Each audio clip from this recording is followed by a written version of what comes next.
கதறி எழுத மதன் பாப் மனைவி.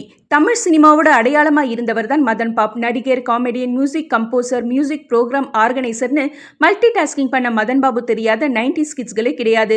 அதிலும் அவர் சிரிப்பு ரொம்பவே யூனிக்கா இருக்கும். சிரிக்காதவங்க கூட வயிறு வலிக்க சிரிப்பாங்க.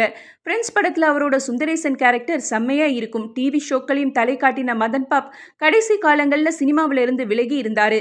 மதன் பாப் சுசிலா தம்பதிக்கு ஜனனின்னு ஒரு மகளும் அர்ஷித்னு ஒரு மகனும் இருக்காங்க. இந்த நிலையில கடந்த சில வருஷங்களா கேன்சர் நோயால பாதிக்கப்பட்டிருந்த அவர் தன்னோட 71வது வயசுல உயிரிழந்தாரு. அவரோட மறைவுக்கு திரை நட்சத்திரங்கள் பலர் இரங்கல் தெரிவிச்சாங்க. அவரோட உடலுக்கு அமைச்சர் மா. சுப்பிரமணியன், பூர்ணிமா பாக்யராஜ், நாசர், ஒய்ஜி மகேந்திரன் உள்ளிட்ட பலர் நேர்ல அஞ்சலி செலுத்தினாங்க.